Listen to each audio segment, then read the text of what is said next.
Present ఇప్పుడు కొత్తగా construction చేసుకుంటున్న ప్రతి ఒక్కరూ గ్రానైట్ గుమ్మాలకు ప్రిఫర్ చేస్తున్నారు. ఈ గ్రానైట్ గుమ్మాల వల్ల యూజెస్ ఏందో ఒకసారి చెక్ చేద్దాం మనం. మీరు 4 ఇంచెస్ గ్యాప్ ఉన్న దానివల్ల యూజ్ ఏంటంటే మనకి గ్రానైట్ అనేది కరెక్ట్గా ఈక్వల్ లెవెల్కి వచ్చేస్తుంది. కొంచెం గ్రానైట్ ఎక్స్ట్రా ఉన్నా మనకి ఏంటంటే ఇక్కడ టచ్ అవ్వడం అలాంటివి లేకుండా మనకి ఈక్వల్ ప్లేస్లోకి వచ్చేస్తుంది. 100% గ్రానైట్ వేసుకుంటాం అనుకుంటేనే ఈ గ్యాప్ అయితే వదిలిపెట్టుకోండి. లేదంటే గుమ్మాల వల్ల యూజెస్ ఏంటంటే మనకి స్టార్టింగ్ ఎడ్జ్ నుంచి డౌన్ ఎడ్జ్ దాకా ఒకే లెవెల్ ఉంటుంది. ప్లస్ పోతే మనకి డోర్ ఫ్రేమ్ అనేది ఎగ్జాక్ట్గా వస్తుంది. లెవెలింగ్ అనేది పర్ఫెక్షన్ ఉంటుంది. సెకండ్ వచ్చేసరికి పెస్ట్ కంట్రోల్. మనకి ఈ ఏరియాలో కొంచెం చెదులు అనేది ఎక్కువ ఉంది. పెస్ట్ అనేది కొంచెం చాలా వరకు చాలా హెవీగా ఉంది.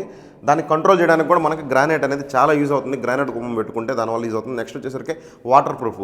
మనం ఈ గుమ్మాలు ఎక్కడెక్కడ యూజ్ చేయొచ్చు అంటే బెడ్రూమ్స్కి యూజ్ చేయొచ్చు, అలాగే టాయిలెట్స్కి యూజ్ చేయొచ్చు, విండోస్కి యూజ్ చేయొచ్చు. ప్రజెంట్ మనం వైజాగ్లో చేస్తున్న ప్రాజెక్ట్కి కంప్లీట్గా అన్ని విండోస్కి, అన్ని బెడ్రూమ్ డోర్స్కి, అలాగే టాయిలెట్ డోర్స్కి అన్నిటికీ ప్రొవైడ్ చేస్తున్నాను. కంప్లీట్ వీడియో నెక్స్ట్ మీకు రిలీజ్ చేస్తాను. మీరైతే గ్రానైట్ బడ్జెట్ ఉందనుకుంటే గ్రానైట్ గుమ్మాలు పెట్టించుకోండి. మనకి లుకింగ్ వైజ్ కూడా చాలా బాగుంటుంది. లుకింగ్ కూడా చూసేదానికి కొంచెం చాలా లగ్జరీ లుక్ వస్తుంది మనకి గ్రానైట్ గుమ్మాల ద్వారా. మనకి పట్టీ వస్తుంది, అలాగే మనకి ఇటుపక్క చూసినప్పుడు ఒక ఫ్రేమింగ్ వస్తుంది, ఇటుపక్క ఒక ఫ్రేమింగ్ వచ్చినప్పుడు ఏంటంటే చాలా లుక్ బాగుంటుంది. దీన్ని వర్క్ చేసేటప్పుడు మీకు ఒక నెక్స్ట్ వీడియోలో మీకైతే ప్రొవైడ్ చేస్తాను. ఓకే, ఎప్పటికప్పుడు మీకు మంచి కంటెంట్ ఇవ్వడానికి, అలాగే కన్స్ట్రక్షన్ టిప్స్ ఇవ్వడానికి మ్యాక్సిమం ట్రై చేస్తాను.